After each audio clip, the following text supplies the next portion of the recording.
How blessed are those who've been forgiven. Shout to God, O faithful people, who know the Lord will always listen. Be glad and trust the Lord. Steadfast love surrounds you. When I refused to make confession, shout to God, O faithful people. My life was spent in deep depression. Be glad and trust the Lord. Steadfast love surrounds you. You know, for most of my life, I've been somewhat boring. And by that, I don't mean that I don't do interesting things or live a full life. If you know me, there are very few opportunities I pass by. I don't like to miss much. And I fully invest myself in almost every day of my life. But I say I've been boring is because for much of my life, I've behaved. As a kid, even as a teenager, as a young adult, I behaved.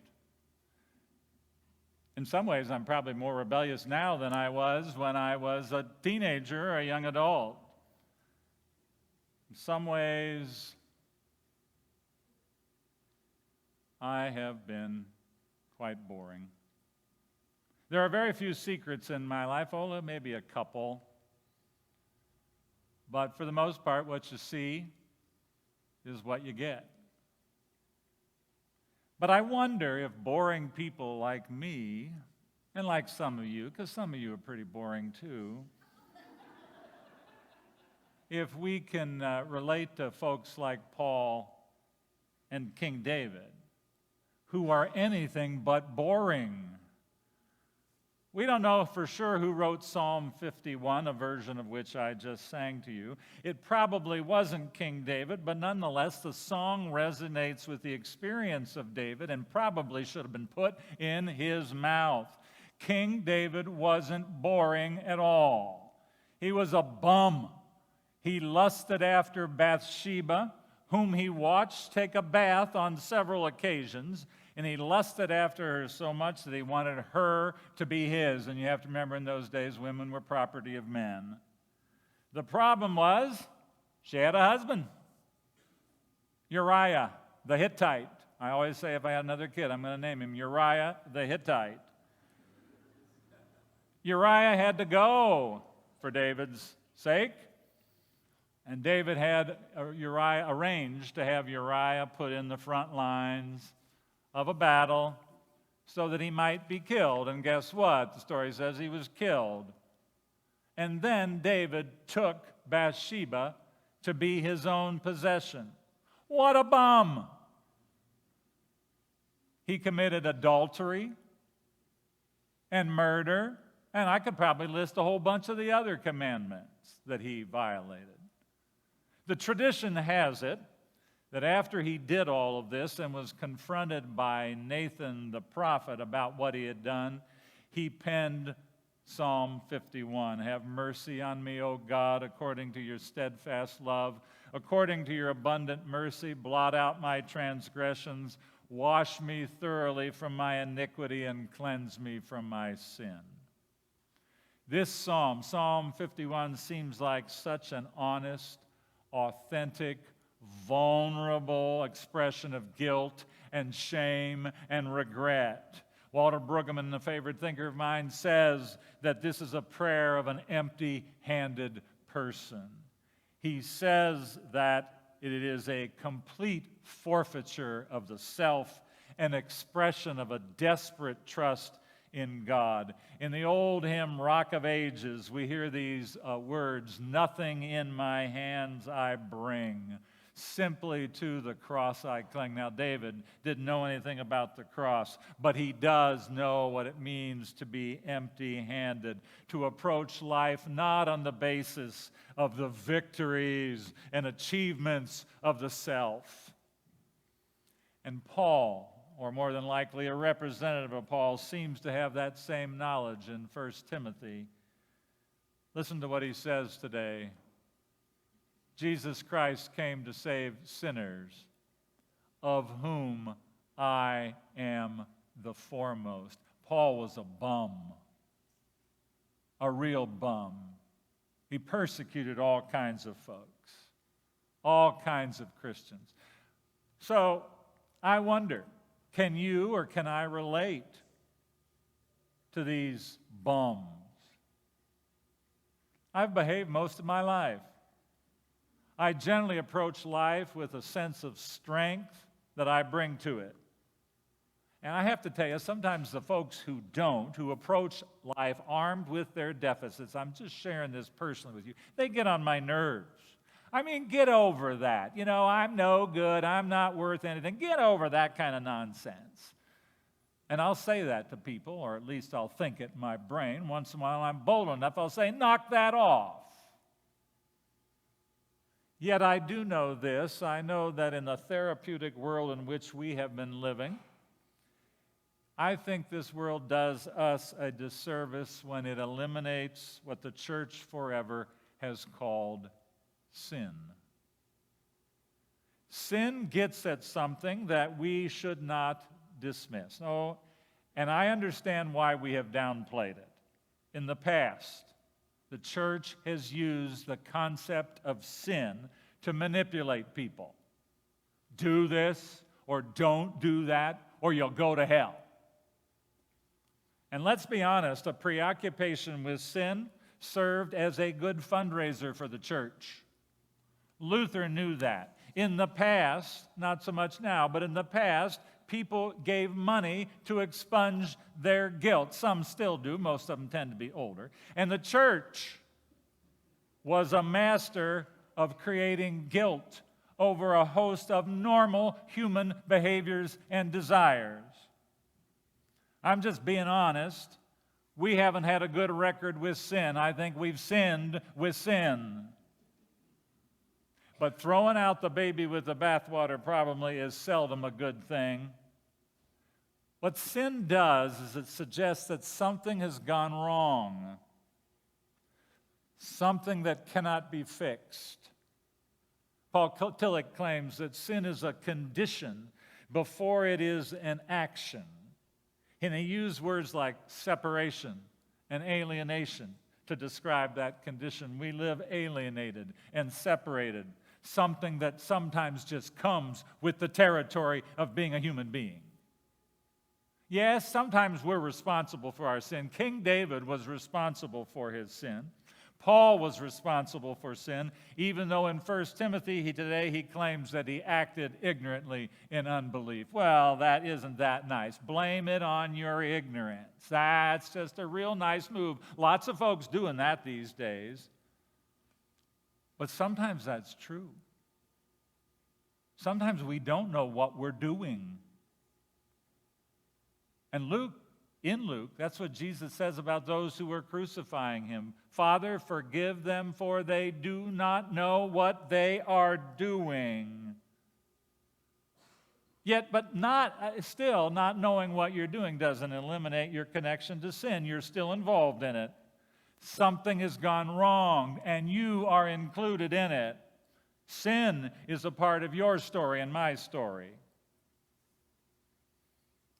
You know, I made this point several times today. I haven't misbehaved much, but I still think I can relate to David's frame of mind. For I know my transgression, and my sin is ever before me. When I am honest with myself, and that's hard for most of us to do, but when I am honest with myself, I sense life's not rightness. I sense my not rightness. And it's not just because I did something, although I am aware that sometimes what I do injures other people, my knowing too much, entirely too much, my working too hard to please people, my sense of psychological superiority, my occasional passive-aggressive behavior, they all damage relationships. But sometimes, just to be honest, I really don't know what I'm doing. Sometimes I'm ignorant of what I'm up to and what people expect and how they operate. Something is wrong. I don't know if you've ever had this experience, but I have. And it's so bizarre to me. Sometimes I wake up in the morning and I have a little sense of dread. I love life. I love the next day.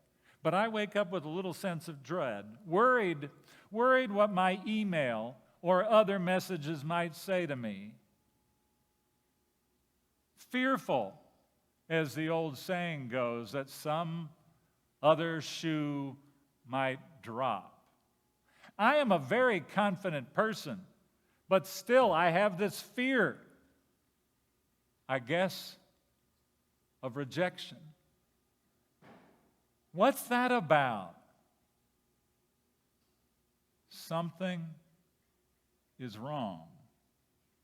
Against you only have I sinned, David says. For David, the something wrong has to do with his relationship with God, not simply his relationship with other people. What David is saying is that sin is a God problem. In the presence of God, David is aware of the not rightness of his life, and that awareness is so acute that he even exaggerates. Indeed, I was born guilty, a sinner, when my mother conceived me. This is the kind of thing you say when your sin makes you conclude that your whole life is a mess, that perhaps you aren't worth anything at all. I've blown it from the very beginning. I've never been any good. There's something wrong, deeply wrong, that has to do with me at my core, my worth, my purpose, my meaning. There's something wrong. There's something wrong, and sometimes I don't even know why.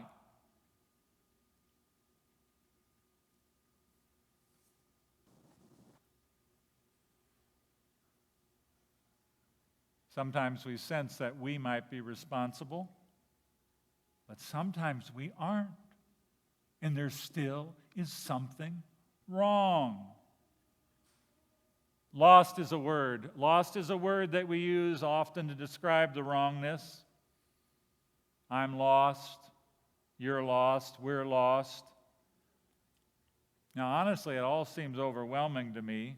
Sin seems so hard, and it is. But I got to tell you something really good. Jesus was a fellow who hung out with sinners. And more than hanging out with them, he did the amazing thing of eating with them. He hung out with lost folks, people for whom the wrongness of life is just quite apparent. For Jesus, God is like a crazy shepherd. And I have to tell you, these two examples in Luke are crazy people. God is like a crazy shepherd who leaves behind 99 sheep to go after the one. What right-minded shepherd would do that? Only a dumb one would, because then the 99 are going to be lost. God is crazy. God is crazy in love with people who are broken. God is crazy in love with people who are sinners. And God is so crazy that he's like a crazy woman who turns upside down her whole house in order to get one lost coin. God loves broken sinners. For Jesus, God is not in the sin accounting business, as Nadia Bolz-Weber puts it. Now, it's not that sin isn't real. Come on, it's real. It's obvious. But God loves sinners. God embraces sinners. God rejoices over sinners who begin to find their way. God even throws a party for broken people. I once was lost, but now I'm found. The truth is, We're all lost. Those of us who really misbehaved, that's some of you, and those of us who didn't misbehave at all. Robert Farrar Capon says that Jesus refers in the parable about the lost sheep to the 99 righteous person just to set us up. He's setting us up. 99 righteous persons. Where are they? They don't belong in my family. I suspect they aren't in your family either. 99 righteous persons don't exist. We're all lost, one way or another.